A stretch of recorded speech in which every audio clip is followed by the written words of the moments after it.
Olá, esse é mais um programa Retrô e aqui nós vamos falar um pouquinho sobre mensagens que de fato já foram consagradas, mensagens tops que foram sintetizadas em até 10 minutos. Seja abençoado, compartilhe essa mensagem e tenha um final de semana maravilhoso.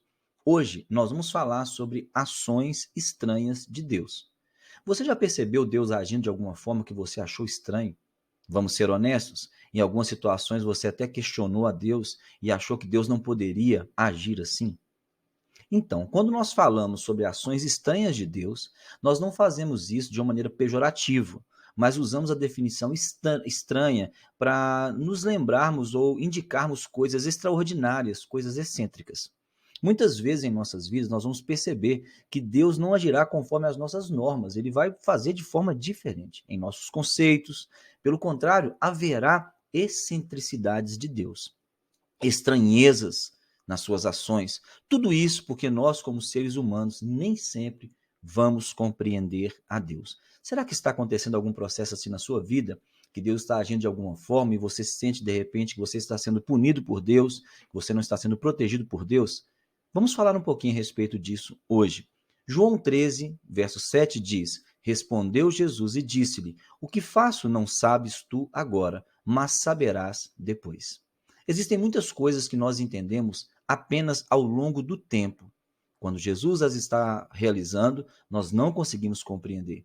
Lembre-se de Jó, que diz: Bem sei que tudo podes, e nenhum dos seus planos pode ser impedido. Ele vai dizer isso no final da vida, porque no início da vida dele ele não compreendia os processos que ele passava.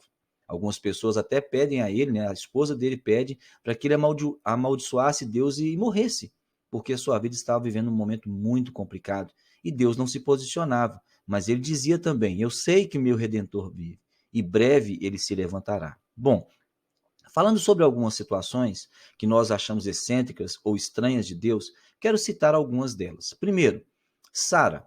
Sara, esposa de Abraão, todos sabem que ela permite que Abraão tenha um filho com Agar. Esse filho chama-se Ismael, que é o pai dos árabes hoje, né?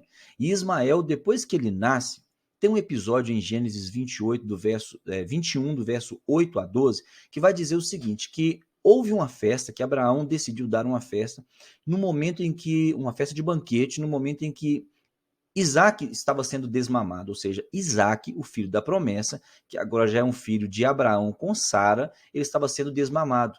No cantinho estava Agar e o seu outro filho, Ismael, que é o mais velho. E ele zomba de Isaac de alguma forma. Porém, Sara viu. E quando Sara vê isso, ela pede a Abraão: coloque os dois para fora da nossa casa. Interessante é que Deus agora vai falar. Olha que coisa impressionante. Abraão vai consultar a Deus sobre o fato e Deus vai dizer o seguinte para Abraão: Porém, disse Deus a Abraão: Não te pareça mal aos teus olhos acerca do moço e acerca da tua serva. Em tudo o que Sara te diz, ouve a sua voz, porque Isaque será chamado, que em Isaque será chamada a sua descendência. Ou seja, o que acontece aqui? Deus concorda com Sara. Mesmo ela agindo de uma forma assim bem ríspida, colocando uma mãe e um filho para fora de casa. E detalhe, ela coloca esse filho para fora de casa, e ao colocar esse filho para fora de casa, ela está dizendo: vocês não terão herança, vocês vão embora com a roupa do corpo, é isso que vocês têm. E Deus vai concordar com Sara. Estranho isso, né? Mas Deus tinha uma obra maior lá na frente. Outra coisa que eu considero muito interessante, surge um momento na história que o apóstolo Paulo vai orar a Deus para pedir que ele parasse de ser importunado pelo espinho na carne. Engraçado que ele vai dizer que esse espinho na carne era um emissário do diabo, né? E ele vai orar e diz: Por 3 vezes orei ao Senhor e o Senhor não me respondeu positivamente, e, portanto, a graça do Senhor me basta. É isso aí, né? O Senhor vai dizer para ele: a minha graça te basta. Olha que coisa interessante. Paulo, embora o lenço de Paulo curava, Paulo ministrava a palavra de Deus, ministrava o Espírito Santo de Deus, Paulo falava e demônios saíam, mas quando ele ora pelo espinho na carne que ele estava vivendo e sofrendo, Deus fala para ele: não, você vai continuar com esse emissário do diabo aí na sua carne. Ele é importante, está cumprindo um propósito. Isso é pesado. Nós não conseguimos entender como é que Deus poderia concordar com o emissário do diabo que estava na carne de Paulo.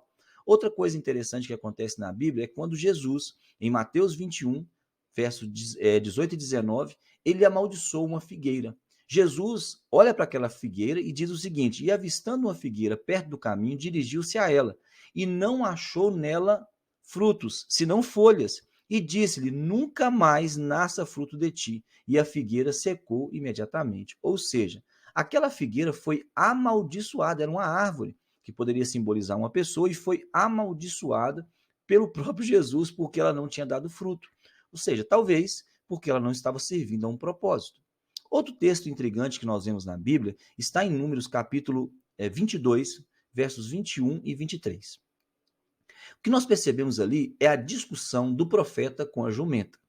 Balaão, ele é descrito na palavra como um mercenário, um profeta que profetizava por dinheiro, que negociava o dom de Deus que havia no coração dele, que Deus já havia dado a ele. E de repente, ele indo embora, né, muito chateado, numa manhã, ele pega a jumenta e ele começa a bater na jumenta, que a jumenta empacou, não sei se você já conhece esse termo, mas é quando ela trava. A jumenta vai empacar e quando ela empaca, ele começa a bater na jumenta. E bater muito na jumenta. Então, em Números 22, 28 e 29 diz, lá no finalzinho do 29, então o Senhor abriu a boca da jumenta, a qual disse a Abraão, que te fiz eu, que me espancaste essas 3 vezes? E disse Balaão à jumenta, porque zombaste de mim? Quem dera tivesse eu uma espada na mão, porque eu te mataria agora. Gente, olha que coisa louca. Deus estava na boca da jumenta, mas não estava no profeta. Extraordinário, né? Isso. E outra coisa que me chama a atenção aqui é a conversa do profeta com a jumenta. O profeta estava tão embebido de ódio pela jumenta que ele não consegue raciocinar que ele estava conversando com uma jumenta. São coisas extraordinárias que acontecem. E aquela jumenta teve a boca aberta por Deus. Deus falou através da jumenta. Que coisa incrível. Outra situação está no capítulo 10 do livro do profeta Esdras. Isso me chama muita atenção. Esdras é o profeta que voltou do cativeiro babilônico para ajudar na reconstrução do culto em Jerusalém. Ele trabalha principalmente as questões doutrinárias, as questões litúrgicas, não é? Essa construção ficou na mão de Esdras. E quando Esdras volta, eles oram a Deus, pedem perdão pelo pecado dos antepassados. A gente já sabe, acontece isso em Neemias também. Porém, Esdras vai trazer uma palavra de Deus que choca muito aqueles homens, porque ao longo do cativeiro babilônico eles se casaram com mulheres hetéias. Então, homens israelitas casaram com mulheres hetéias, misturou a nação. E Deus não aprovou isso. Então, o que acontece? Imagine ali filhos com 10 anos, 13 anos, homens casados já com essas mulheres. Deus disse o seguinte: só vou abençoar a terra se vocês despedirem as mulheres hetéias. Então Esdras dá essa palavra para o povo e eles tiveram que ir no limite da cidade, ok? No limite da cidade e despedir as mulheres hetéias com os seus filhos. Não parece uma ação estranha de Deus? Pois bem, finalmente eu quero concluir essa pequena palavra desse sermão dizendo que nós não conseguimos compreender, nossa mente não alcança Deus. Nós não conseguimos compreender aquilo que Deus faz nas nossas vidas. Porém, tudo que Deus faz tem um propósito. E o propósito de Deus sempre é maior do que aquilo que nós achamos. O propósito de Deus é sempre maior do que aquilo que nós pensamos. A palavra do Senhor diz: o que o olho não viu, o que o ouvido não ouviu, e o que nem subiu ao coração do homem é o que Deus tem preparado para os que o amam.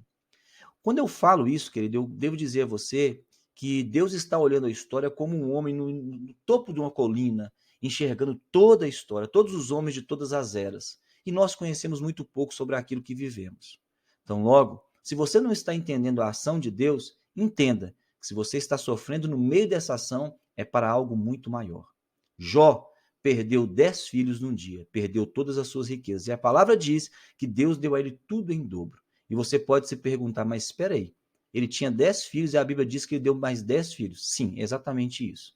Porém, ele ficou com a mesma mulher e essa mulher lhe gerou mais 10 filhos. Se você compreender que os 10 filhos de Jó que morreram primeiro estão salvos, 10 mais 10 são quantos? 20. Então o Senhor cumpriu a sua promessa com Jó. Ok? Ele deu em dobro tudo o que Jó tinha. Aqueles filhos de Jó já estavam com o Senhor. Deus tinha um propósito maior. 2022 anos depois da vinda de Cristo e quase 3.000 anos depois do ocorrido com Jó, nós estamos falando a respeito dele. Observe o quanto essa história é importante para o cenário em que vivemos. Deus abençoe a sua vida. Mesmo que você não entenda as ações estranhas de Deus, saiba que Ele está no controle de todas elas. Um grande abraço desse seu amigo aqui, o pastor Ado Alessandro Martins.